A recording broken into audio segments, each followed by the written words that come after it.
Assalamualaikum warahmatullahi wabarakatuh. Pada kesempatan kali ini saya mau menjelaskan mengenai BMC atau ya sering kita sebut kepanjangannya gitu ya, bisnis model kanvas. Namun memang prioritasnya adalah untuk bisnis pemula. Seperti tugas proyek yang sudah saya berikan, memang ada baiknya mahasiswa memahami 9 komponen dulu terkait dengan model bisnis yang akan dijalankan, supaya kemudian produk-produk hasil inovasi ini sudah bisa menjawab kebutuhan dari masyarakat. Kalau kita melihat bahwa bisnis model kanvas ini nanti juga akan disertai dengan contoh sederhana sehingga kalian bisa menerjemahkan, kemudian mendeskripsikan dan memahami BMC ini dengan baik dan bisa diterapkan dalam inovasi produk yang nantinya menjadi proyek kewirausahaan. Bisnis model kanvas ini merupakan apa? Kalau kita definisikan, BMC adalah sebuah alat atau tool atau alat visual yang digunakan untuk menggambarkan, mendesain, menantang, dan menciptakan model bisnis yang strategis dan juga secara komprehensif atau menyeluruh. BMC ini memang pertama kali dikembangkan oleh Alexander Osterwalder di tahun 2004 dan kemudian juga disempurnakan kembali oleh Yves Pigneur di tahun 2010 berdasarkan konsep bisnis model. Secara sederhana, BMC ini merupakan template atau format yang terdiri dari 9 blok bangunan atau elemen yang saling terkait yang menggambarkan bagaimana sebuah perusahaan atau bisnis atau usaha kita menciptakan, mampu memberikan dan juga menangkap nilai yang ada di konsep bisnis kita. Kalau kita melihat apa itu bisnis model kanvas, saya akan menjelaskan ke dalam 8 hal manfaat gitu ya. Yang pertama, bisnis model kanvas ini merupakan alat visual yang menyeluruh atau komprehensif. BMC ini dapat membantu para usaha pemula untuk memvisualisasikan ide bisnis mereka secara keseluruhan dalam satu konsep halaman. Jadi tidak perlu kita membaca terlalu banyak, namun kemudian ketika kita mau menyampaikan, mempresentasikan, orang menjadi lebih cepat memahami. Ini kemudian dapat memudahkan untuk melihat bagaimana beberapa aspek bisnis ini kemudian saling berhubungan dan mempengaruhi satu sama lain. BMC ini juga merupakan ide-ide abstrak yang dapat mengubah dari representasi visual, kemudian dapat diterjemahkan di dalam sebuah produk yang konkret dan sangat mudah dipahami. Yang kedua, biasanya memang terdiri dari fokus pada elemen-elemen kunci, atau di sini saya menerjemahkannya menjadi 9 elemen yang dapat mewakili bagian penting dari struktur bisnis. BMC ini dapat memaksa para usahawan pemula untuk bisa fokus pada elemen-elemen kunci yang paling penting dalam bisnis mereka. Seperti nanti ada proporsi nilai atau value proposition, kemudian segmen pelanggannya siapa, dan key resources atau sumber daya utamanya itu apa gitu ya. Kemudian yang kedua, pada elemen kunci ini kemudian dapat membantu menghindari pemborosan waktu dan sumber daya pada hal-hal yang kurang relevan. Kemudian, bisnis model kanvas ini sebenarnya juga merupakan alat perencanaan. Ini memudahkan wirausahawan dapat menganalisis merencana bisnis dengan baik. Jadi sebelum kalian nanti menentukan produk apa yang akan yang akan di launching ke pasar gitu, yang akan dijual ke pasar, akan menjadi lebih baik kalau kita memahami dulu, kemudian kita mencoba menganalisisnya dan kemudian merencanakan bisnis ini.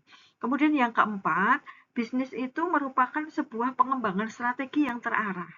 Hal ini dapat membantu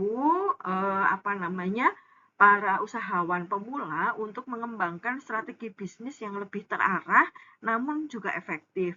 Yang kedua, BMC ini membantu memahami bagaimana setiap elemen bisnis saling berhubungan, saling berinteraksi. Para pelaku usaha juga dapat mengambil keputusan yang jauh lebih tepat dan strategis gitu. Kemudian yang kelima, bisnis model kanvas ini juga merupakan alat komunikasi yang efektif. BMC ini merupakan alat komunikasi yang efektif untuk menyampaikan ide bisnis kepada stakeholder gitu ya, para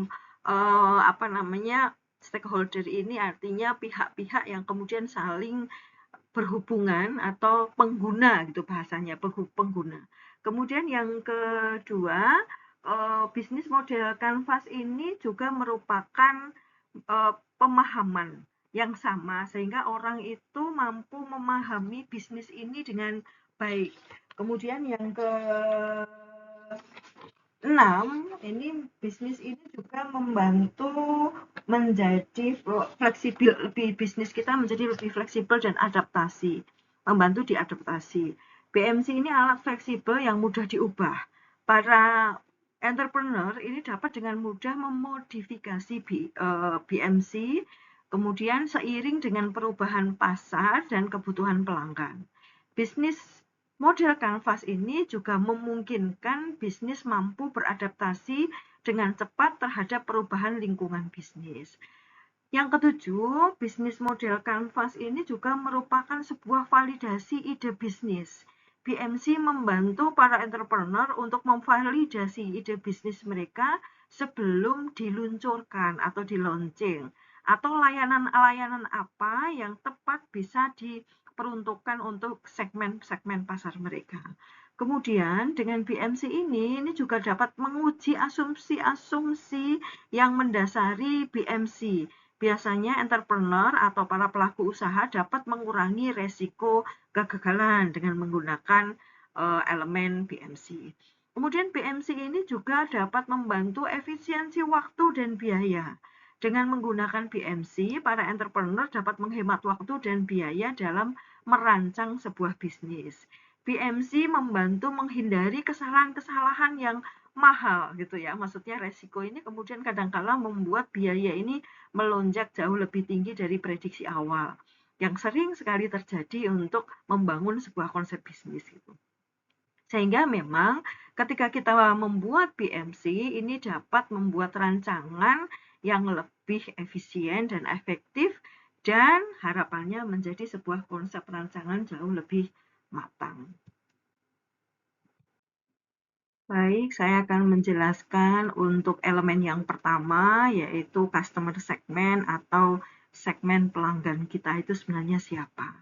Ketika dijelaskan, yang pertama kita harus pahami adalah segmen gitu ya, pasar segmen, supaya kemudian kita tidak terlalu banyak memikirkan hal-hal yang sebenarnya kurang kurang fokus, dan kemudian yang kedua biasanya juga kita mampu mengefisienkan biaya ketika entrepreneur atau pelaku usaha mampu memahami betul sebenarnya segmen pasar produk kita itu siapa. Segmen customer gitu ya, atau customer segment adalah kelompok orang atau organisasi yang ingin kita jangkau dan siapa sebenarnya yang ingin kita layani. Siapa saja mereka, kemudian kebutuhan mereka apa. Contoh misalnya dalam bisnis kopi gitu ya. Biasanya orang akan cenderung memahami dulu kalau orang yang mengkonsumsi kopi ini sebenarnya siapa. Contoh misalnya, oke, mahasiswa, atau mungkin pekerja kantoran, atau mungkin para pecinta kopi yang mencari tongkrongan-tongkrongan yang nyaman gitu ya. Sehingga ketika kita mau meng-create sebuah usaha kopi, ada baiknya kita memang memfokuskan kepada siapa orang-orang yang akan kita layani. Kemudian kebutuhan mereka itu apa gitu ya. Dan kita mampu menjangkau mereka di mana.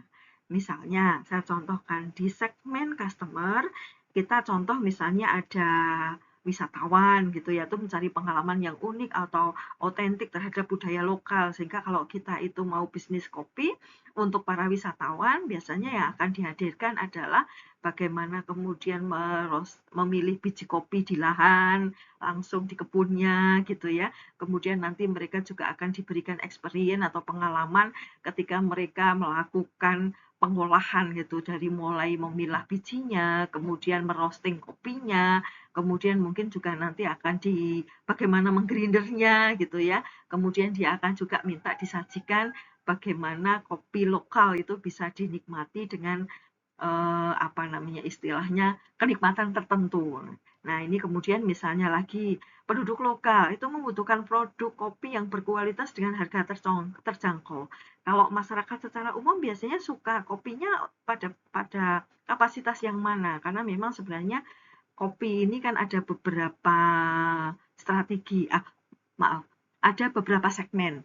Mereka yang sekedar meminum kopi, yang dia tidak akan memilih-milih kopi aja, kopi apa saja, yang penting dia bisa menikmati kopi setiap harinya, sehingga kadangkala dia malah justru mungkin juga tidak peduli gitu ya, tidak peduli atau mungkin juga tidak paham kira-kira kopi yang disajikan itu kemudian disajikan itu dengan melalui teknik apa, atau mungkin apakah kopi itu asli atau tidak, hanya sekedar dia minum saja.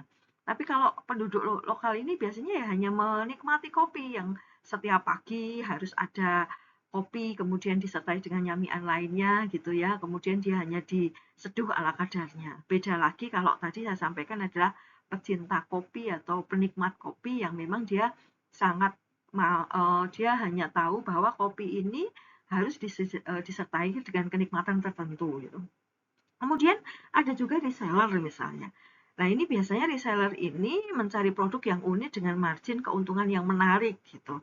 Kalau memang segmen pasar kita adalah reseller, berarti kita harus mampu menciptakan kopi dengan rasa yang unik. Uniknya misalnya kadangkala kalau di Kabupaten Purworejo itu dengan potensi kopi yang luar biasa banyak itu setiap daerah sebenarnya punya cita rasa.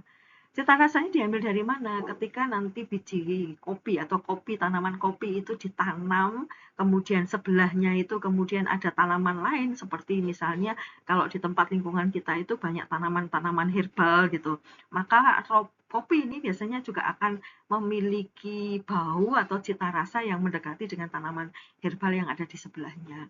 Ada juga misalnya tanaman sebelahnya adalah lemon atau jeruk gitu ya. Biasanya nanti kopinya juga akan memunculkan aroma kopi jeruk misalnya ini. Ini adalah reseller.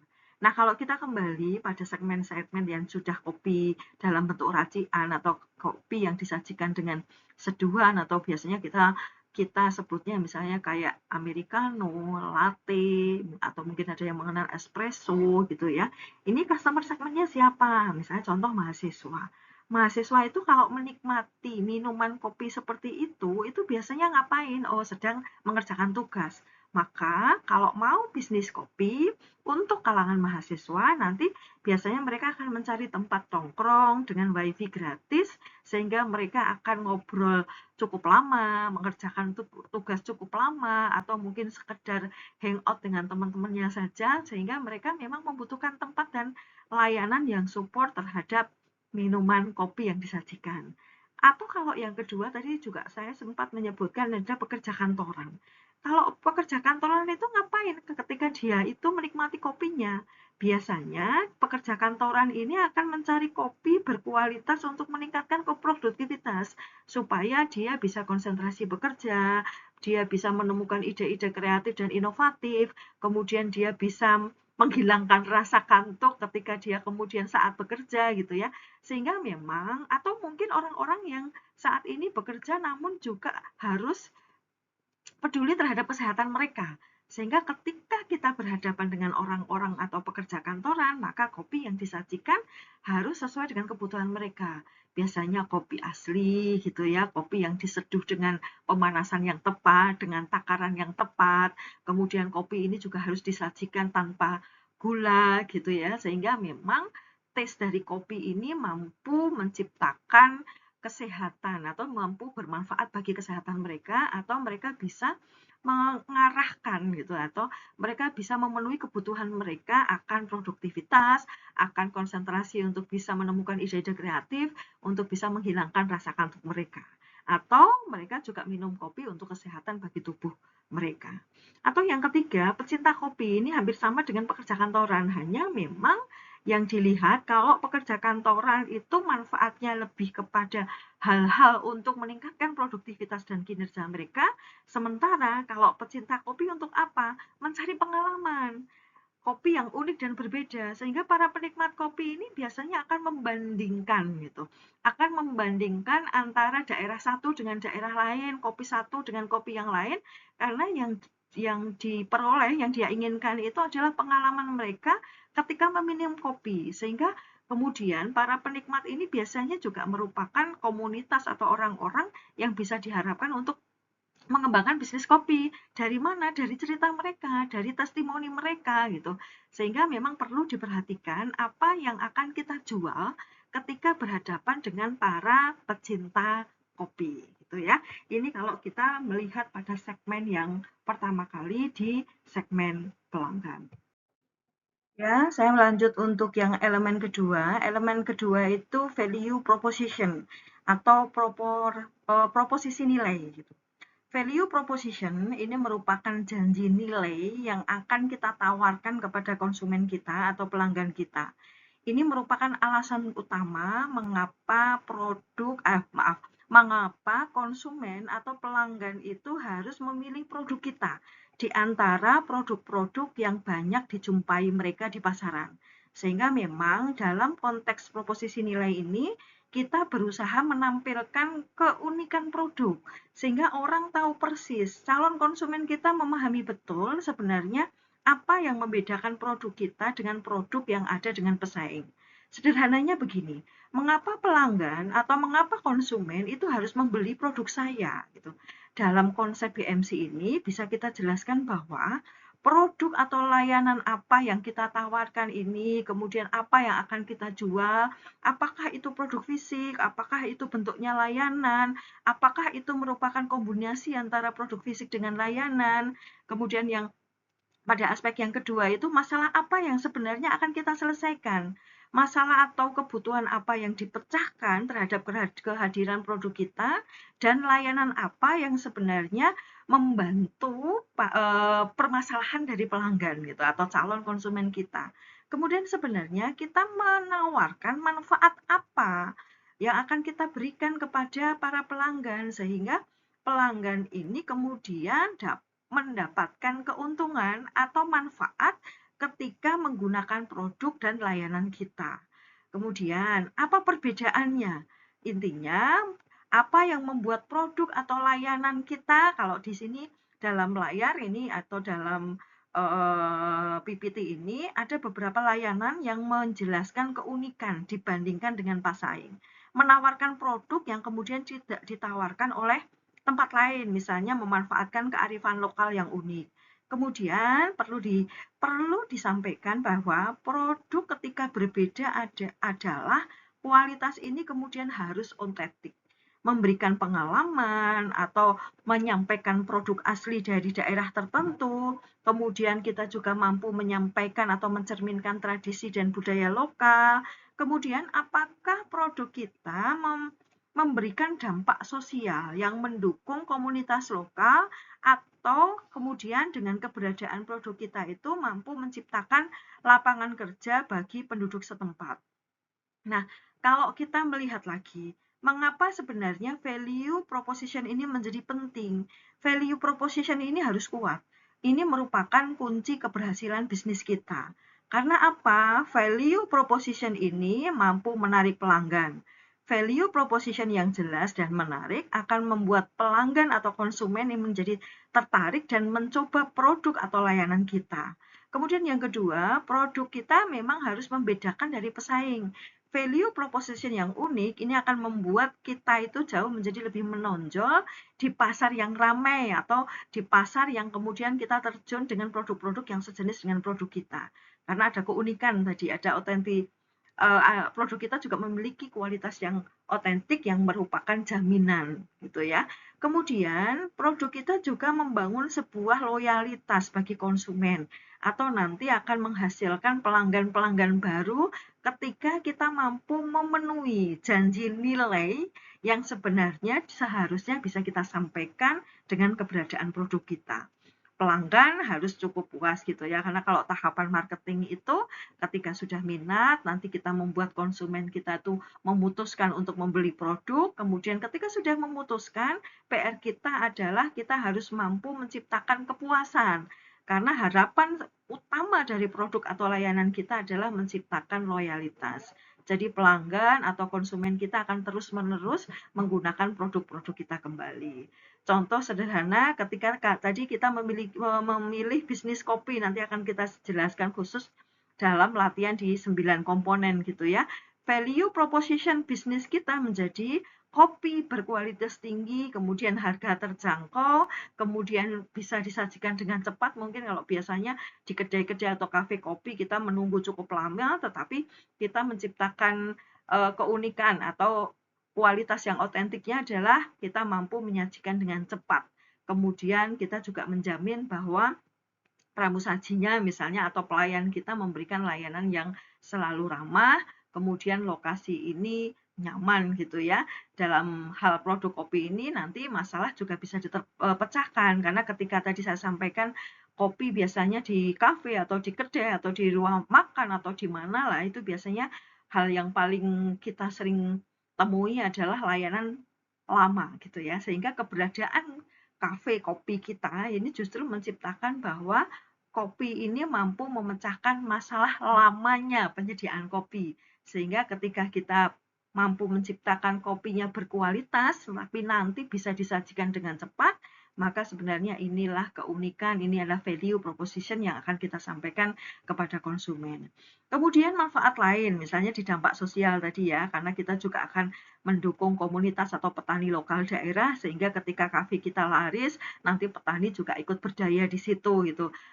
Selain kita menciptakan kopi yang enak, tapi kita juga mampu menyediakan harga yang terjangkau. Namun demikian, kita juga mampu menolong petani-petani kopi itu dengan kestabilan harga, karena kita selalu membeli hasil-hasil produksi mereka.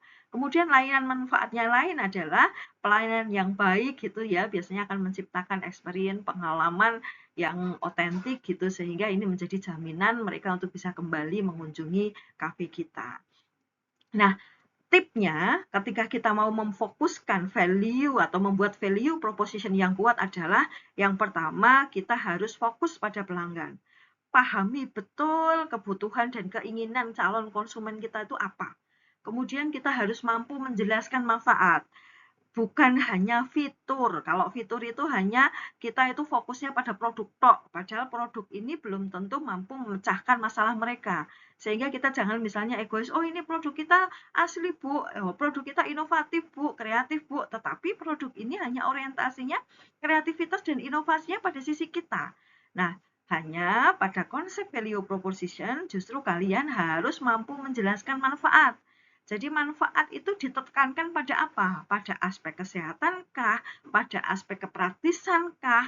Pada aspek status sosial yang akan kita berikan. Contohnya misalnya kita mau membeli produk, berarti kita juga akan membeli misalnya contoh nanti biasanya akan muncul artisnya gitu ya. Karena kita seakan-akan sama. Ingat misalnya waktu itu ada McDonald dengan BTS-nya gitu ya. Sebenarnya yang dijual bukan McD-nya saja, tetapi mereka menjual artis Koreanya gitu. Sehingga misalnya paket apa?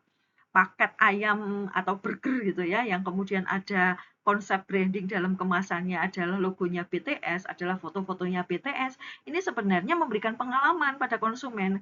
Karena apa? Ketika mereka makan McDonald gitu ya, yang ada gambar BTS-nya, mereka jadi seakan-akan gitu ya. Jadi seakan-akan mereka juga akan atau berada pada posisi atau sebelahan dengan artis Korea gitu. Ada BTS misalnya begitu. Nah, kemudian dalam membuat value proposition ini juga harus ringkas dan jelas. Hindari jargon dan gunakan bahasa yang paling mudah dipahami. Kemudian nanti kita juga harus mampu menguji dan menyesuaikan value proposition. Artinya perlu disesuaikan seiring waktu berdasarkan umpan balik pelanggan. Kan kita juga harus ketika mereka sudah selesai gitu, sering kita ya nanti dikasih kuesioner, kita nanti ditanya apakah enak, apakah layanan kami ada yang perlu kami perbaiki, ada yang perlu kami evaluasi untuk supaya nanti ke depannya kami perlu materi untuk bisa menyesuaikan diri dengan kebutuhan-kebutuhan pasar. Nah, ini sama. Jadi ketika kita menentukan value proposition, kita memang perlu melakukan uji tes pasar. Sehingga ketika nanti cek ombak, kalau bahasanya Gen Z saat ini adalah cek ombak. Sehingga ketika kita sudah cek ombak dengan para customer, kita mampu memahami betul sebenarnya produk kita itu sudah menjawab permasalahan atau produk kita sudah memenuhi kebutuhan mereka atau belum. Kita lanjutkan ke elemen ketiga. Ini elemen ketiga adalah saluran atau channel. Apa itu saluran atau channels yang ada dalam BMC? Saluran ini merujuk kepada cara-cara yang digunakan oleh sebuah usaha untuk dikomunikasikan atau alat untuk berkomunikasi dan menyampaikan value proposition tadi kepada konsumen atau segmen pelanggan kita itu sebenarnya apa.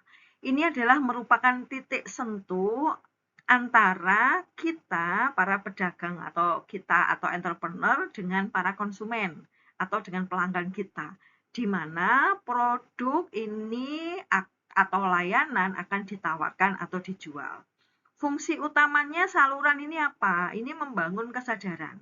Bagaimana kita mampu meningkatkan awareness gitu ya, atau kesadaran pelanggan atau konsumen tentang produk atau istilahnya itu jasa yang akan kita berikan. Kemudian yang kedua, penilaian. Bagaimana kita mampu membantu konsumen menilai value proposition kita. Kemudian yang ketiga, bagaimana kemudian membenarkan konsumen atau pelanggan membeli. Artinya begini, kenapa sih kalau tadi pertanyaan pertama dalam menentukan value proposition, kenapa konsumen atau pelanggan itu harus beli produk kita di antara banyak produk-produk sejenis yang ada di pasaran. Nah, di sini ketika kita melakukan atau kita menentukan saluran atau channel, ini sebenarnya membenarkan mereka bahwa atau membantu mereka bahwa ini loh cara-cara menjangkau, cara-cara kita itu kemudian membeli produk kita itu di mana itu, dengan saluran apa, dengan channel seperti apa, sehingga konsumen itu kemudian tidak kesulitan untuk menemukan produk kita di pasaran. Kemudian juga penghantaran, bagaimana produk kita mampu disampaikan ke konsumen gitu ya. Kemudian bagaimana ini kemudian mendapat dukungan setelah produk kita itu dibeli oleh mereka. Biasanya kalau kita itu dapat ditemu dengan cepat ketika di WA merespon dengan baik, ketika di DM, di IG, kemudian kita juga merespon dengan baik, kita juga berkomunikasi aktif dengan konsumen, sehingga ini bisa direkomendasikan gitu. Sehingga ketika kita beli, mungkin produknya seenak-enaknya sama dengan produk pesaing, tapi ketika itu respon kita jauh lebih cepat dengan pesaing, ini menjadi titik fokus utama. Mereka akan memilih produk kita karena layanan kita cenderung cepat. Karena kita dapat ditemui dalam channel apapun. Ketika produk kita dapat ditemui di bahkan di offline apapun, misalnya semua toko kita titipi, semua apa namanya, kalau kalau di bulan puasa misalnya di area pasar-pasar takjil itu produk kita ada di situ, sehingga orang itu cenderung, oh kalau mau cari produk kita mudah. Di saluran apa? Nah ini ada beberapa saluran yang bisa kita pilih sebenarnya. Media sosial yang sering ya kita temukan itu biasanya media sosial. Ada sering update status, baik WhatsApp, IG, atau mungkin bikin-bikin video singkat yang kemudian dia upload di TikTok, atau mungkin yang paling gampang tergantung segmen tadi ya, kita kembali ke segmen. Ketika saat ini banyak orang scroll TikTok, ya sudah, utamakan saudara nanti membuat yang namanya kampanye promosi produk kita. Kalau biasanya kita punya 42 materi itu paling aman gitu ya. Saudara nanti buat 42 materi produk singkat di blow up melalui TikTok. Nah, nanti lama-lama kan produk saudara bisa menjangkau pasar jauh lebih cepat misalnya. Kemudian ada agen atau reseller, biasanya kalau lewat agen atau reseller seperti konsepnya MLM gitu ya. Sebenarnya kalau MLM itu konsepnya tidak ada yang salah. Jadi kalau konsep MLM menjadi berbeda dengan konvensional. Kalau konvensional orang satu membeli banyak gitu ya, nggak apa-apa. Misalnya ada orang satu tapi borong, biasanya kita lebih seneng.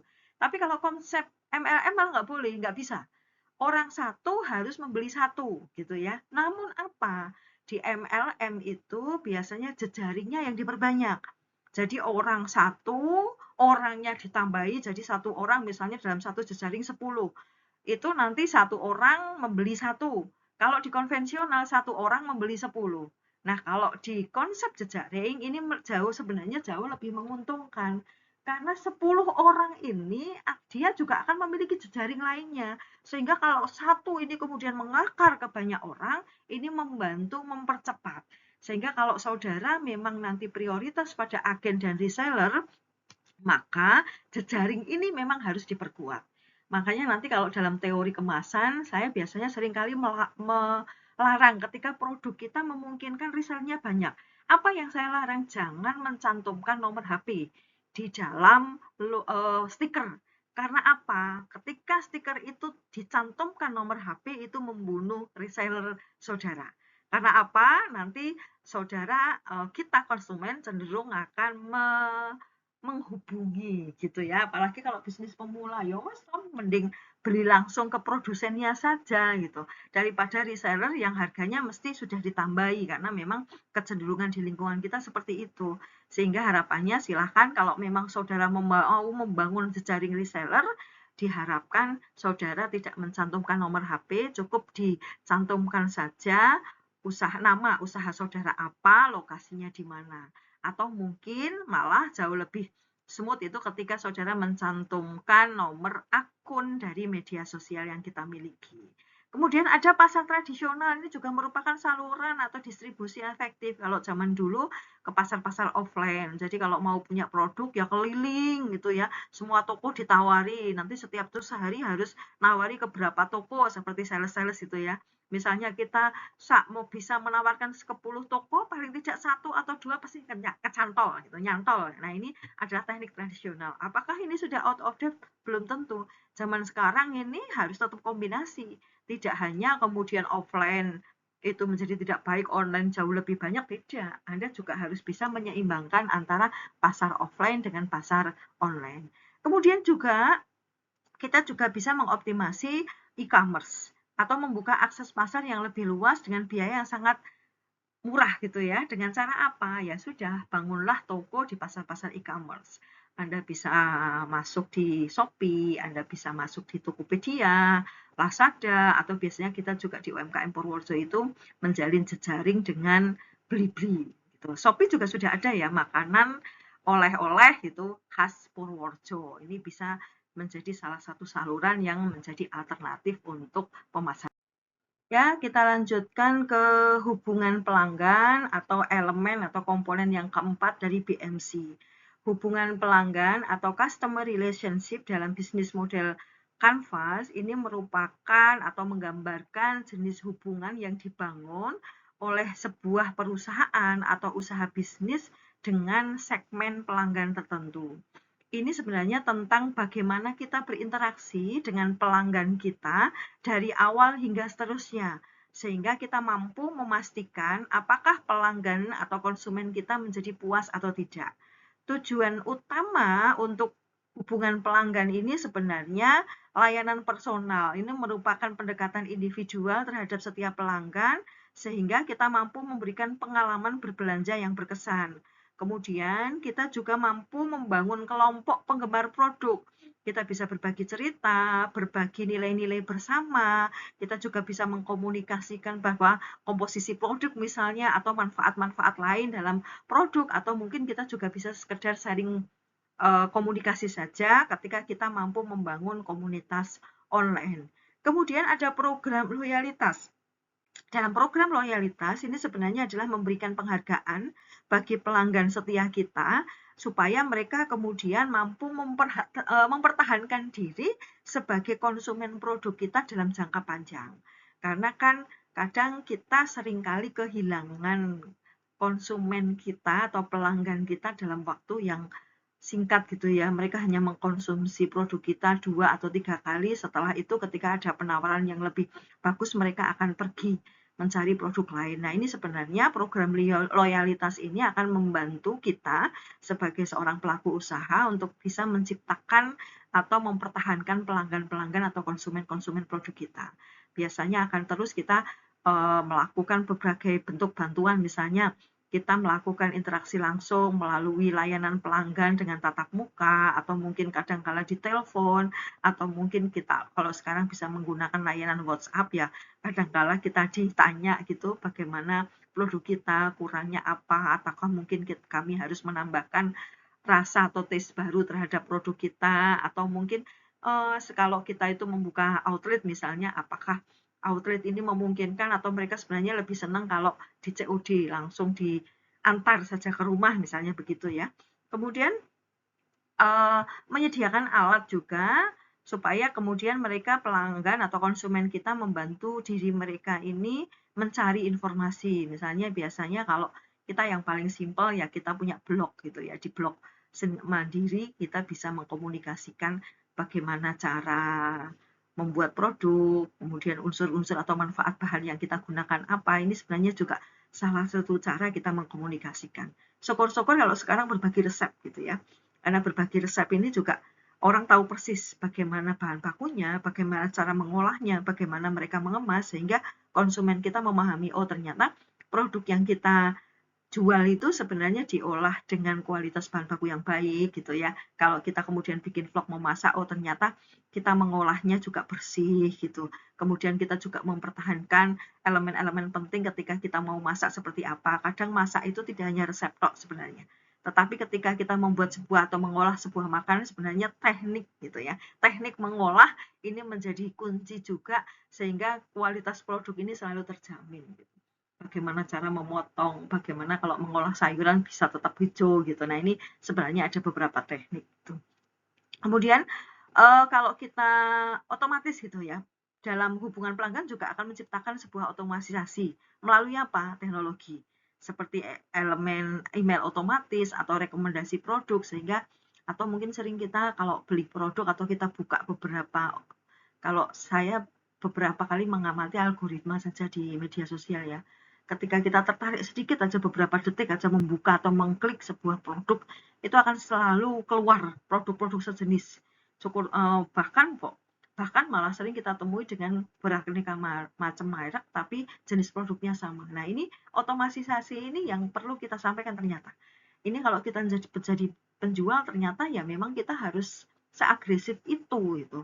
Bahkan kita juga harus memahami seperti pola bermain HP di algoritma, apalagi bermain atau scrolling media sosial. Kita akan selalu disajikan ketika HP atau teknologi mampu memahami pola pikir kita, mampu melihat otak kita seperti apa gitu ya. Sehingga kadang-kadang kita itu di explore gitu ya, explore HP kita atau media sosial sebenarnya akan memberikan informasi-informasi sesuai dengan apa yang kita pikirkan sebenarnya. Karena kita mengklik, yang kita klik itu beberapa waktu, sehingga ini yang kemudian bisa terbaca oleh algoritma di media sosial. Nah, ini titik ini sebenarnya yang bisa kita tiru gitu ya, ketika kita melakukan upaya promosi untuk produk kita.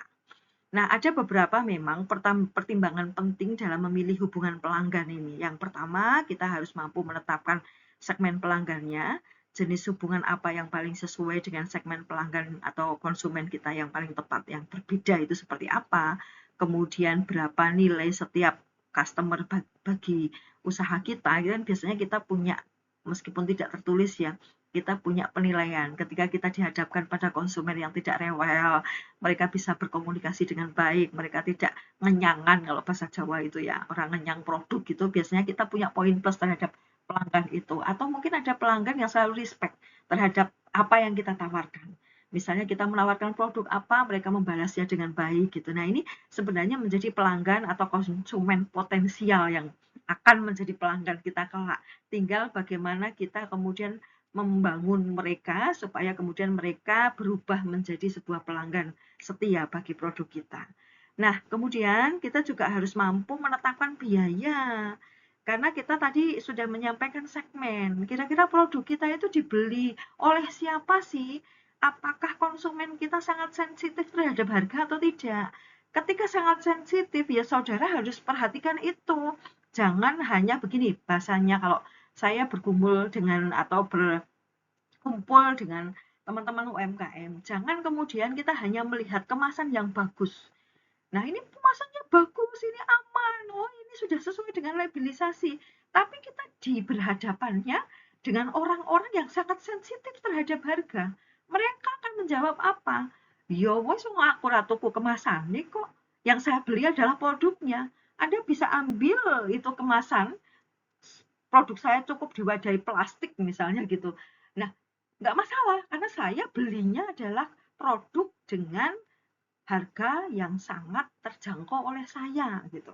Nah, ketika berhadapan dengan seperti itu, maka kalau saudara nanti menjelaskan kemasan dengan baik juga tidak ada gunanya. Makanya tadi kita perlu memahami betul siapa pelanggan kita, kemudian mereka sensitif terhadap harga atau tidak. Termasuk saudara harus mampu mempertimbangkan jenis kemasan apa yang akan kita gunakan. Supaya apa? Kemasan ini mampu menciptakan harga yang jauh lebih bisa terjangkau. Karena kemasan-kemasan standing pots dengan apalagi dalamnya aluminium gitu, itu cenderung mahal. Kita harus mengorbankan sekitar 2.100 sampai dengan 3.500, bahkan yang ada harga yang seharga 5.000 hanya untuk beli kemasan beserta labelisasinya.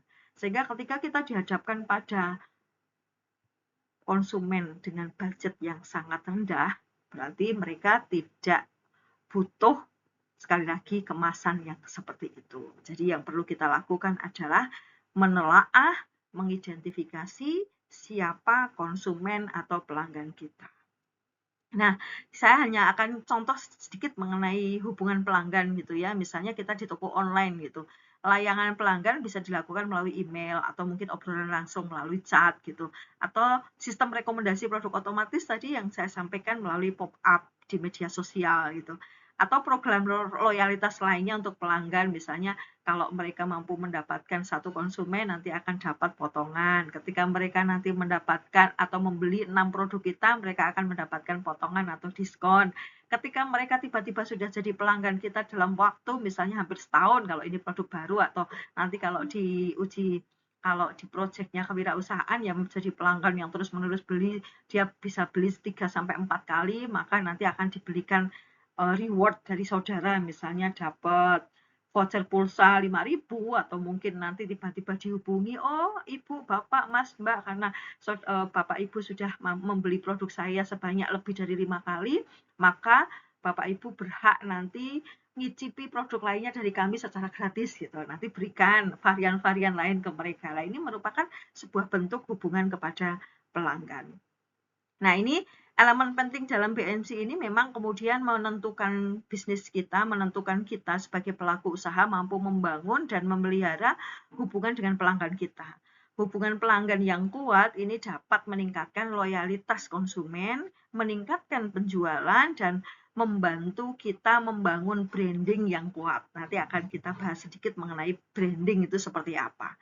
Kemudian dengan kata lain, ketika kita mampu menjelaskan bahwa usaha yang akan kita bangun itu seperti apa dan bagaimana kita mampu berinteraksi dengan konsumen kita, secara interaksinya nanti bisa kita pilih apakah nanti melalui personal, apakah otomatis, ataupun interaksi yang sifatnya kita masuk dalam komunitas-komunitas tertentu.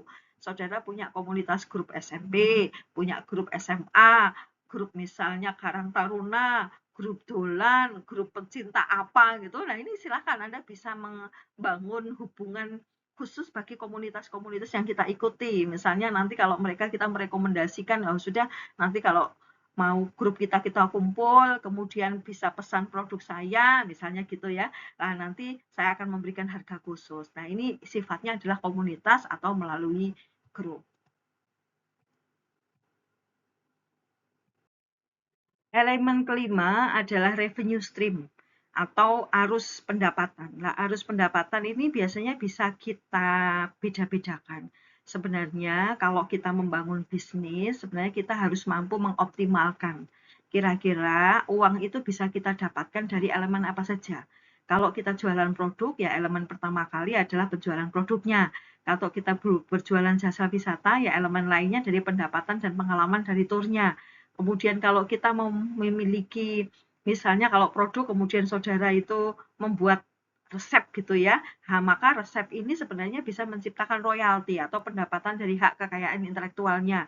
Kemudian ketika kita itu juga sudah bisa membangun pelanggan, artinya nanti pelanggan ini bisa kita harapkan untuk pemasukan rutin kita setiap bulannya. Misalnya contoh pelanggannya kita bisa memasukkan ke toko A, maka toko A itu setiap bulan mampu order ke kita sekian unit. Ya berarti bulan depan dari sekian unit itu paling kita bisa prediksi naik turunnya. Tetapi konsepnya apa? Berarti toko ini sudah bisa kita harapkan untuk mendapatkan pendapatan. Artinya apa? Aliran pendapatan ini kalau dalam konsep BMC adalah menggambarkan bagaimana sebuah perusahaan atau bisnis kita menghasilkan uang dari setiap segmen konsumen atau segmen pelanggan kita. Hal ini merupakan sumber pendapatan yang masuk ke dalam usaha kita sebagai hasil dari value proposition yang ditawarkan. Tujuan utamanya untuk apa sih sebenarnya aliran pendapatan atau revenue stream ini? Yang pertama adalah menjelaskan bagaimana perusahaan menghasilkan uang. Yang kedua, kita juga akan mampu mengidentifikasi sumber-sumber pendapatan lainnya yang berbeda selain penjualan produk itu apa. Kemudian memastikan keberlanjutan keuangan usaha. Bahkan saat ini banyak yang kemudian mampu mengoptimalkan juga dari aliran pendapatan selain yang disebutkan di layar tadi 4, ada penjualan produk atau jasa wisata dari pengalaman mereka. Misalnya seringkali mereka nanti kita berhubungan, usaha kita berhubungan dengan jasa atau biro tour. Nanti biro tour itu mengajak wisatawan hadir di usaha kita untuk apa? Mendengarkan penjelasan, melihat produk kita diproduksi gitu ya. Kemudian kita juga akan nanti membantu atau mendengarkan kita trik strategi bisnis kita, sehingga ini juga merupakan aliran pendapatan lain di samping penjualan. Kemudian tadi ada royalti, ada langganan gitu. Nah sekarang ada yang namanya menjual limbah. Gitu. Kalau kopi, tadi saya contohkan contoh bisnis kopi. Sebenarnya nanti dari kulit kopi pun ternyata bisa diolah. Padahal kulit kopi yang kulit merah itu kalau dikuliti itu dipisahkan dengan bijinya, ternyata kulit kopi ini mampu menciptakan produk lainnya. Padahal kulit kopi ini limbah. Ada yang kemudian dibuat minuman dari kulit kopi. Kemarin ada juga kalau tidak salah dari Kecamatan Purworejo, ini ada komunitas kopi yang ikut lomba olahan potensi lokal, malah kulit kopi ini gitu ya, ini bisa dibuat pencok gitu. Pencok itu kayak kita mengenal menjadi kulit melinjo itu ya, digoreng, kemudian habis itu dibesto atau dibesto itu dibuat kering gitu ya. Yang dikeringkan dengan menggunakan gula, kemudian bumbu lain seperti lombok, brambang dan sebagainya. Ini sama, itu diterapkan di dalam kulit kopi. Sehingga kulit kopi yang tadinya limbah tidak hanya untuk pakan ternak toh, meskipun bisa dijual juga untuk pakan ternak sehingga aliran pendapatnya tambah. Pakan ternak, kemudian kompos gitu ya. Kalau petani-petani kopi pengolah maaf, pengolah kopi ini biasanya kulit kopinya itu bisa digunakan satu, bisa mendapatkan uang dari pakan ternak, yang kedua dari kompos, kemudian dengan tambahan olahan lain, misalnya seperti minuman tadi saya contohkan, kemudian yang kedua adalah dibuat makanan seperti pencok kulit kopi. Ini contoh salah satu pemanfaatan limbah. Nah, kalau kita melihat ada beberapa pertimbangan ya, pertimbangan di dalam memilih aliran pendapatan. Yang pertama, kita harus mengetahui segmen pasarnya, jenis aliran pendapatan apa yang paling sesuai dengan segmen konsumen kita, kemudian value pelanggannya atau value customer-nya seperti apa, berapa nilai yang bersedia dibayar oleh pelanggan kita untuk value proposition. Kemudian harga, bagaimana kita mampu menentukan harga yang tepat untuk produk atau layanan kita. Kemudian ada juga masalah frekuensi, seberapa sering konsumen kita bisa membayar atau membeli produk kita. Nah, contoh aliran pendapatan, misalnya kita jualan toko atau kita jualan pakaian online. Aliran pendapatan yang bisa kita dapatkan adalah penjualan pakaian, kemudian bisa menambahkan mungkin biaya pengirimannya, kemudian perangkat lunak dari aliran misalnya kita jualan perangkat lunak ya biaya langganan bulanan, penjualan lisensi, pendapatan dari iklan atau apapun. Nah, revenue stream ini merupakan elemen penting juga dalam BMC karena menentukan bagaimana usaha kita menghasilkan uang. Dengan memahami dan mengoptimalkan aliran pendapatan, usaha kita dapat meningkatkan profitabilitas atau kemampuan menghasilkan keuntungan dan memastikan keberlanjutan keuangan karena ini titik kunci. Sehingga nanti kalau kalian memang mau bisnis yang sebetulnya dari kreativitas dan inovasi atau memang saudara memiliki mau berkeinginan bisnis baru, upayakan modal ini kemudian mampu meng-cover paling tidak di 6 bulan pertama. kita belum bisa mengharapkan apapun dari keuntungan. Sehingga modal ini baiknya memang harus mengcover di 6 bulan pertama. Atau paling tidak ya 6 minggu lah gitu. 6 minggu kalau diterapkan, kalau di usaha yang sebetulnya paling tidak 6 bulan. Kalau di praktek atau proyek kita paling tidak saudara harus mampu, modal kita bisa diprediksi untuk 6 minggu uji coba pasar. Untuk elemen keenam adalah key resources atau sumber daya utama dari usaha kita apa. Key resources atau sumber daya utama adalah aset yang kita butuhkan untuk menjalankan bisnis kita. Apa saja sumber daya fisik, misalnya seperti bahan baku, apakah kemudian menggunakan material dari daerah setempat, kalau kemarin kata kuncinya harus menggunakan produk lokal Purworejo gitu ya, artinya bahan baku yang digunakan itu dari Purworejo. Misalnya bahan baku Purworejo itu kan kita punya beberapa bahan utama ya, gulanya gitu, kita terkenal di gula kelapanya, gula arennya, minyaknya, produk-produk turunan kelapa itu semuanya banyak ya yang dihasilkan dari petani-petani Purworejo.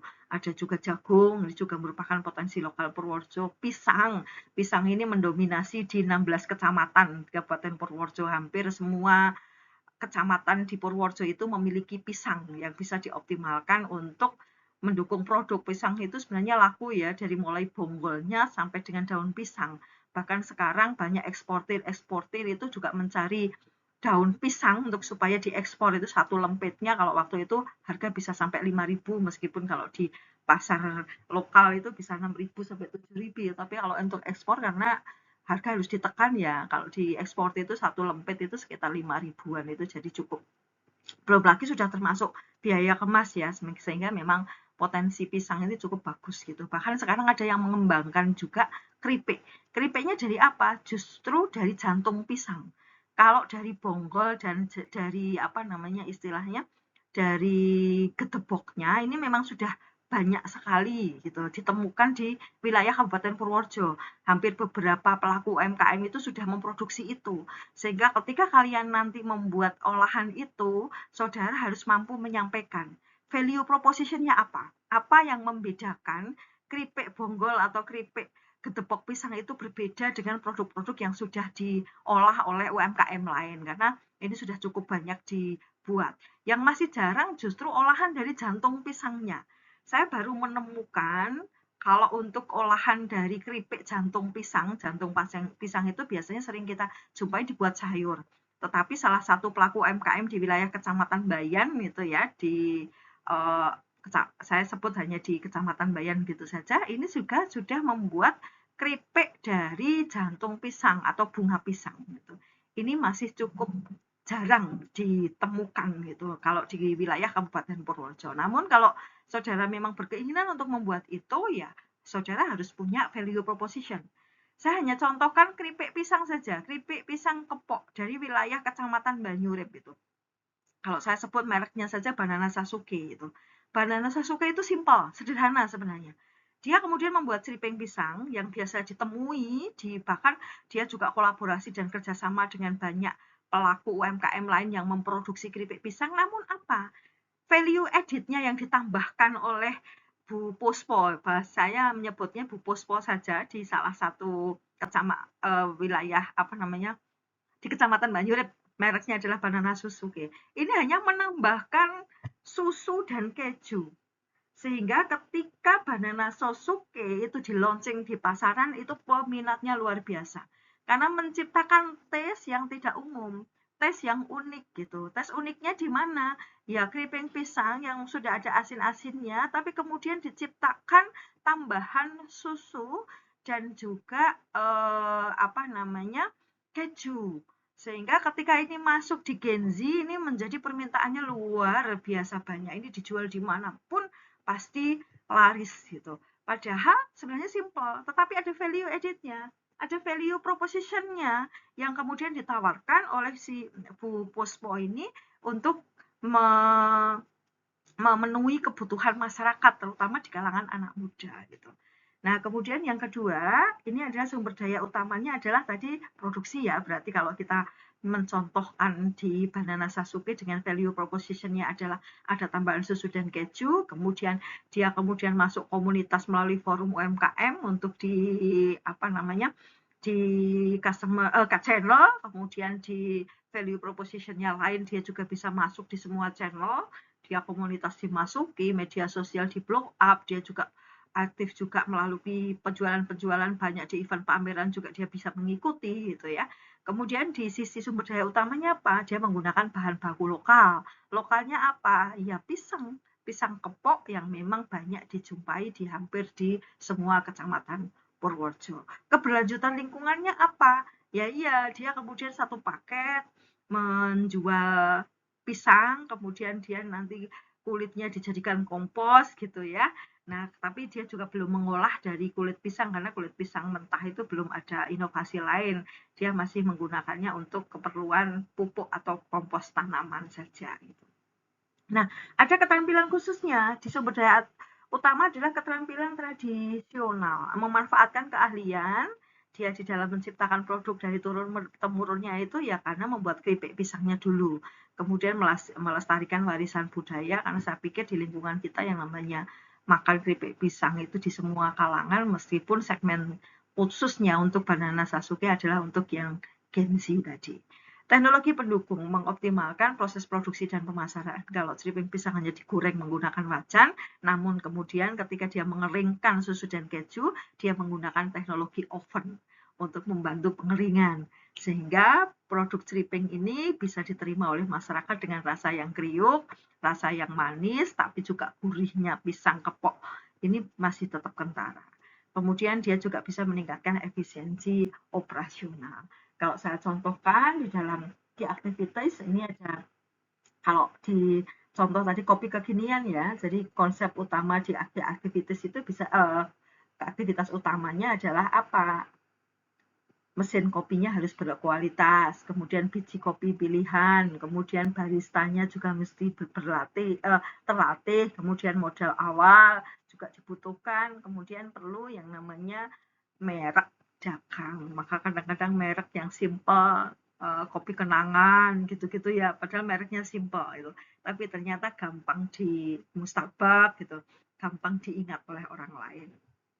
Itu untuk sumber daya utama. Untuk elemen yang ketujuh adalah key activities atau aktivitas kunci. Ini merupakan aktivitas yang biasanya mendukung produk kita bisa menciptakan value proposition, maaf. Key activities di sini adalah hal penting yang harus kita lakukan agar bisnis kita memang menjadi berjalan lebih sukses. Apa saja aktivitas produksinya, apa pemasarannya, penjualan yang kita lakukan apa gitu ya. Contoh misalnya inovasi produk ini mengembangkan produk baru.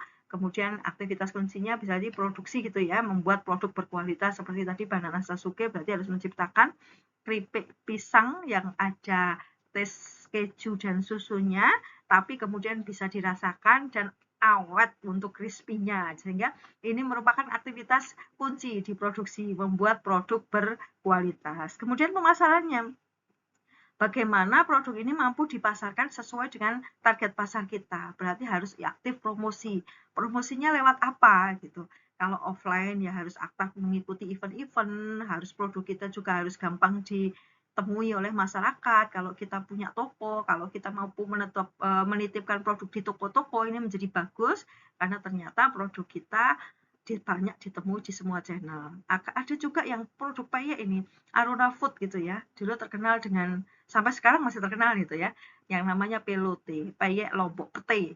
Itu pertama kali value proposition-nya itu ada di wilayah Kecamatan Kemiri. Mungkin kalau saudara ada yang dari wilayah Kecamatan Kemiri hafal yang namanya Arona Food gitu, aneka peyek. Ini juga promosinya tepat ini melalui channel yang tepat karena apa? Kita hampir bisa menemui produk Arona Food dari mulai peyek teri, peyek kacang, peyek lombok pete hampir di semua toko yang ada di wilayah Purworejo bahkan sekitarnya. Kalau sekarang sudah bisa dikirim ke luar negeri dengan kemasan yang berbeda. Namun ya, kalau apalagi ini Lebaran, waduh, di awal-awal puasa itu kita sudah harus order dulu kalau mau menyajikan peyek Arona Food ini di meja kita itu. Karena memang pemasaran ini menjadi elemen kunci penting ketika mereka atau dari Mbak yang punya ini Mbak Ratri dan Mas Heri gitu ya. Nah ini berdua ini harus mampu memposisikan produk kita dengan tepat. Kira-kira bagaimana kemudian peyek kita ini bisa dikenal luas oleh masyarakat. Kebetulan beliau adalah ketua forumnya Kecamatan Kemiri, sehingga memang orang menjadi identik. Ketika kita ingat peyek, itu ya berarti Arona Food. Kalau dulu namanya berkah peyek, tapi ketika kemudian mau diajukan hakinya, yang menggunakan nama berkah peyek itu banyak. Sehingga menciptakan nama baru untuk usaha mereka adalah Arona Food gitu ya. Nah ini menjadi identik.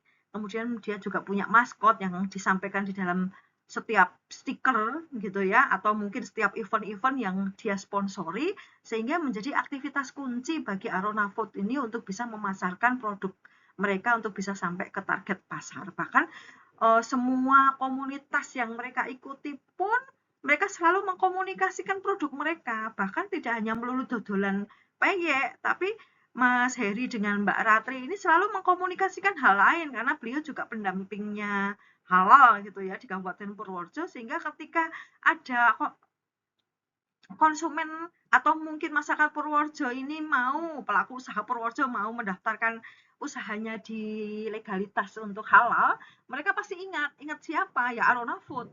Mas Heri dan Mbak Tratri sepasang suami istri ini karena beliau berdua itu juga merupakan penyelia maupun pendamping halal di Kabupaten Purworejo. Selain ketua forum, mereka juga aktif untuk mengikuti banyak event.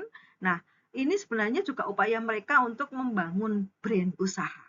Karena apa? Dampak gitu ya. Sekali lagi dampak manfaat usaha kita itu bisa diterima oleh masyarakat yang sebenarnya tidak hanya berjualan tok, tetapi ada efek aktivitas yang aktivitas kita itu sebenarnya bisa membantu produk kita jauh lebih bisa diterima oleh pasar. Kemudian ada juga pengembangan SDM, melatih tenaga kerja lokal, karena misalnya saya contohkan di Arona Food ini karena aktivitas beliau, karena mereka juga sudah expert di bidangnya pelaku usaha, sehingga mereka sering sekali mengikuti secara pribadi berkembang dirinya, mengikuti banyak aktivitas, sehingga secara pribadi SDM mereka juga meningkat gitu ya, kemampuan personal mereka, kompetensi mereka. Nah, apa yang mereka miliki itu kemudian ditawarkan pada orang lain. Sehingga ketika mereka tawarkan, mereka juga akan bercerita bagaimana mereka membangun usahanya, sehingga secara tidak langsung mereka mampu mengkomunikasikan itu kepada orang lain. Sehingga di pengembangan SDM ketika mereka mampu melatih tenaga kerja lokal gitu ya, sehingga kadang selain itu ke orang lain ya, ada satu titik di mana ketika kita sebenarnya meningkat kompetensi kita, yang menjadi permasalahan UMKM itu sebenarnya ketika berhubungan dengan tenaga kerjanya. Karena pinternya itu biasanya hanya dimiliki oleh pemiliknya. Tetapi ketika pemilik mampu mentransfer ilmu, mampu mengkomunikasikan ilmu itu kepada tenaga kerjanya, dan tenaga kerjanya mampu memproduksi dengan kualifikasi produk yang sesuainya itu ada sesuai standar gitu ya, standar yang ditetapkan untuk menetapkan produk ya, ini akan merupakan sebuah aktivitas kunci juga menjadi kunci keberhasilan bisnis mereka gitu ya. Baik, elemen ke-8 adalah partner, key partnership atau mitra utama kita siapa. Key partnership ini merupakan partner kita atau mitra utama kita. Biasanya mitra ini kemudian juga mampu menampilkan atau membantu kita di dalam menjalankan bisnis. Dalam hal apa? Ada beberapa pertanyaan kunci sebenarnya. Kalau mau menciptakan cost structure yang baik, kita juga harus mampu menemukan pemasok bahan baku kita, sehingga pemasok bahan baku yang masuk bahan baku dengan harga yang relatif rendah ini mampu menciptakan biaya yang rendah juga, gitu ya. Sehingga nanti kalau kita mau mengembangkan bisnis, sebenarnya kita juga perlu melihat siapa sebenarnya yang mampu menyediakan material yang berkualitas, memastikan bahwa ada kontinuitas di dalam memasok produk kita, misalnya bahan bakunya pisang kepok dengan kualifikasi grade A, ya mau tidak mau kita harus bekerja sama dengan petani. Petani siapa yang mampu? Petani atau mungkin pemasok lain, agen, supplier atau apa gitu ya, yang mampu menjaga kontinuitas pasokan produk kita ke tempat kita gitu. Sehingga memang dipastikan produk pisang kita itu terdistribusi bahan bakunya dengan baik. Atau mungkin pemerintah lokal juga bisa loh ya, dalam kapasitas apa? Memberikan dukungan regulasi, kebijakan gitu ya, misalnya harga, stabilitas harga dan sebagainya gitu, dan menjamin misalnya contoh di Dinas Pertanian nih, untuk menjamin bahwa petani apa tadi saya contohkannya adalah pisang kepok gitu ya. Pisang kepok dengan kualifikasi grade A. Nah, sekarang kan harus dibangun itu gitu. Bangunnya juga waktunya yang lama nih. Berarti butuhnya apa? Regulasi. Regulasinya bahwa apa? Oh, setiap rumah misalnya di wilayah tertentu menjadi punya kewajiban untuk menanam pohon kepok dengan kualitas grade A. Ya supaya apa? Hasilnya mampu memasok produk kita itu. Ini merupakan satu rangkaian kemitraan yang sebenarnya harus dibangun. Kalau di mitra utama sebenarnya prosesnya panjang, lama, dan tidak bisa instan. Mitra lain yang bisa diharapkan apa? Komunitas tempat menjadi tenaga kerja potensial, kemudian ini juga bisa mendukung usaha kita, bisa juga agen pemasaran, membantu distribusi produk, memperluas jangkauan pasar. Oh, saya juga lupa menambahkan itu ya, misalnya toko. Toko yang menyediakan apa? Ya alat kemas atau bahan-bahan atau alat-alat pendukung usaha kita misalnya. Kita mau butuh alat plastik, cari plastiknya murah gitu ya. Kita mau cari misalnya toko alat percetakan, kita mau nyetak stiker mudah, murah, harga terjangkau, dan sesuai dengan spesifikasi kita misalnya. Atau juga misalnya kita butuh alat untuk pendukung produksi, kita juga mampu menemukan toko yang menyediakan alat produksi dengan harga yang rendah. Dengan harga rendah, spesifikasinya baik, sesuai dengan kebutuhan kita, dan yang utama apa? Biaya maintenance-nya atau biaya pemeliharaannya tidak cukup tinggi. Sehingga ketika keseluruhan ini menjadi disatukan, diintegrasikan, ini nantinya ketika usaha kita itu mau dihitung cost-nya, kita mampu menciptakan cost yang lebih bisa ditekan atau lebih murah.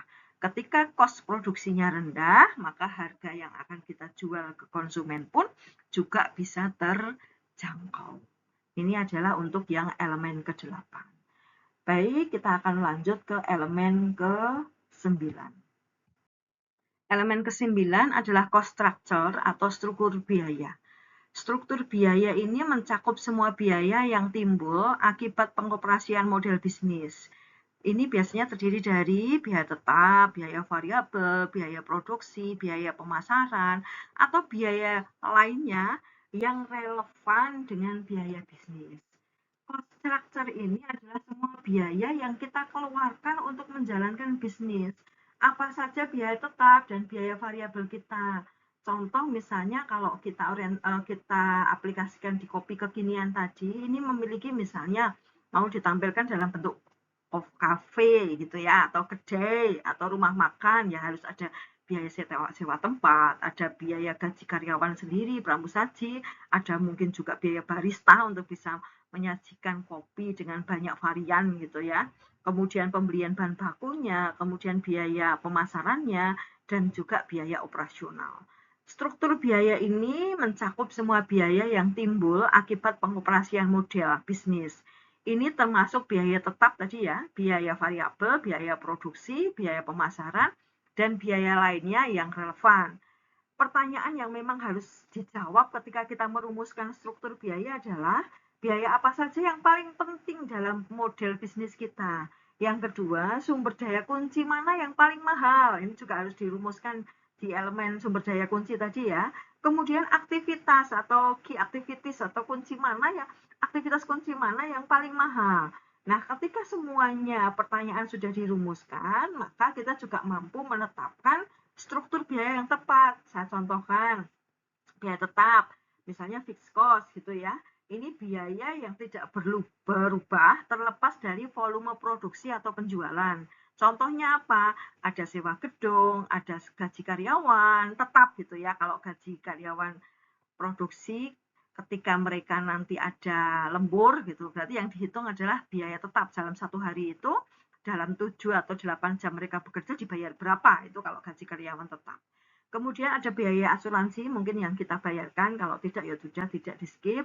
Kemudian ada biaya langganan software, Ada misalnya kalau biaya listrik dan biaya air itu kalau membayarnya tetap ya tetap, tapi ketika itu nanti ada peningkatan biaya produksi, kemudian biaya yang kita bayarkan untuk listrik dan air itu bertambah, berarti sebenarnya listrik dan air masuknya di biaya variabel.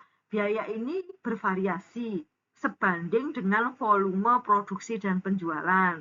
Contoh, ketika ada peningkatan bahan baku, maka bahan bakunya juga akan meningkat biayanya. Untuk pembeliannya, maka biaya bahan baku masuknya di biaya variabel. Upah tenaga kerja langsung produksi, tadi yang saya sampaikan biaya produksi yang tidak dibayarkan per paket dalam satu hari 7 atau 8 jam, tetapi mereka akan dibayar sesuai dengan target produktivitas mereka. Maka ini nanti masuk di biaya variabel. Biaya pengiriman, komisi penjualan, atau biaya listrik, biaya air, dan sebagainya. Atau biaya lainnya, misalnya ketika ada penurunan biaya per unit, nanti juga ada peningkatan volume produksi. Contoh misalnya mendapatkan diskon dalam jumlah besar ketika kita membeli produk. Ini masuknya dalam ekonomi of scale atau skala ekonomi. Penggunaan mesin yang jauh lebih efisien. Jadi kita kalau beli mesin modern itu sebenarnya dalam rangka efisiensi dibanding mengeluarkan biaya tenaga kerja yang relatif bertumbuh, karena semakin banyak tenaga kerja semakin banyak, produktivitas mereka semakin bertumbuh, juga kita membayarkan lebih banyak. Nah, sekarang itu kadangkala yang justru merugikan dan kita juga harus siap dari sekarang adalah adanya penggunaan teknologi yang lebih modern, karena teknologi ini biasanya biaya akan dikeluarkan banyak di awal, tetapi sebuah usaha kita ketika kita mampu mengoptimasi teknologi, maka biaya itu bisa ditekan, karena mesin itu kan nggak minta nambah gitu. Biaya maintenance-nya juga bisa kita prediksi di awal. Ada juga biaya pengurangan untuk memperluas jangkauan produk gitu, atau layanan. Contoh, kita mampu memanfaatkan infrastruktur yang ada untuk menjual produk tambahan atau bisa menawarkan layanan-layanan pelengkap. Nah, pendekatan dalam struktur biaya ada beberapa. Ada orientasi ke biaya, biasanya fokus meminimalkan biaya di aspek operasi, tujuan menciptakan struktur biaya yang paling efisien dan menawarkan harga yang lebih kompetitif. Karakteristiknya apa? Harganya murah, otomatisasinya tinggi, biasanya juga menggunakan outsourcing ya, kalau yang kita kenal. Kontrolnya bisa lebih ketat. Ini contohnya apa? Kita kenal penerbangan Air Asia ya. Air Asia itu mulai booming kenapa sih sebenarnya? Karena ternyata Air Asia itu pertama dan mungkin paling awal yang bisa menciptakan low cost carrier.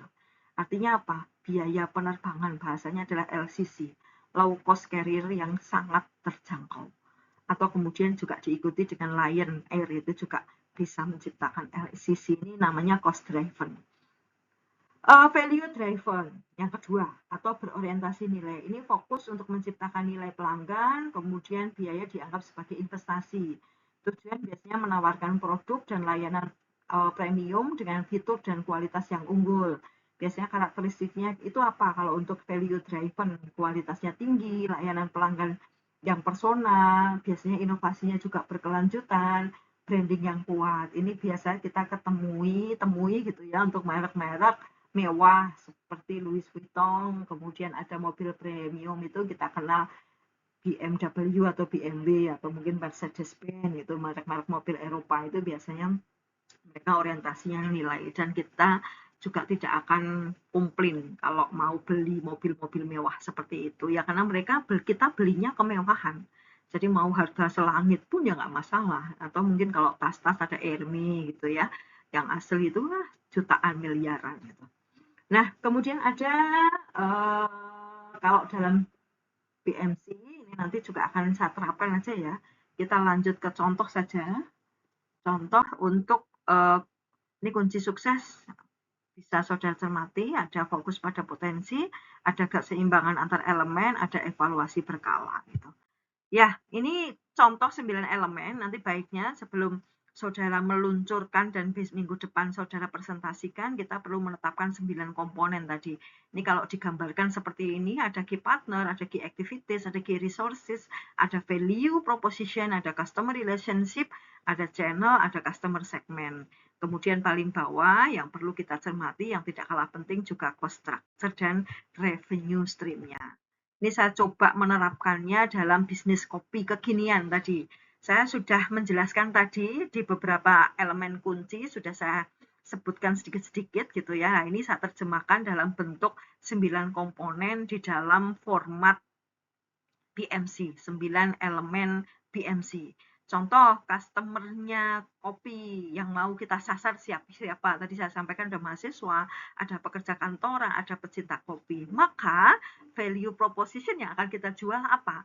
Kopi berkualitas tinggi dengan biji kopi pilihan, tempat yang nyaman dan instagramable, wifi gratis dan colokan listrik gitu ya. Apa itu colokan itu bahasa Indonesianya apa ya? Kemudian ada pelayanan yang ramah dan cepat. Maka customer relationship yang akan kita lakukan bagaimana? Program loyalitas, ada diskon, ada pelayanan pelanggan, ada event komunitas, kemudian channel atau saluran yang akan kita pilih nanti media sosial melalui Instagram, TikTok, website dan aplikasi mobile, aplikasi pesan antar, GoFood, GrabFood dan sebagainya. Ada toko fisik misalnya, kita tadi karena menyampaikan mahasiswa yang mencari tempat nongkrong, berarti channelnya kita harus memiliki toko fisik atau kedai kopi atau kafe. Kemudian key activitiesnya apa? Karena kopi itu identik dengan pembelian biji kopinya, ya biji kopi yang harus dipilih adalah petik merah bahasanya, yang dipetik dalam kondisi biji sudah merah. Gitu. Karena ini kunci. Gitu. Kemudian pembuatan kopinya, karena tidak semua orang bisa membuat kopi yang bagus. Gitu. Sehingga kita kadang kalau di penyeduhan kopi itu namanya barista, ada sekolah barista. Gitu. Sehingga memang kalau sudah memiliki sertifikat barista, ini cenderung dapat dipercaya bahwa dia bisa menyeduh kopi dengan kualifikasi penikmat kopi. Karena kopi yang diseduh barista itu mereka punya standarisasi penyeduhan. Gitu.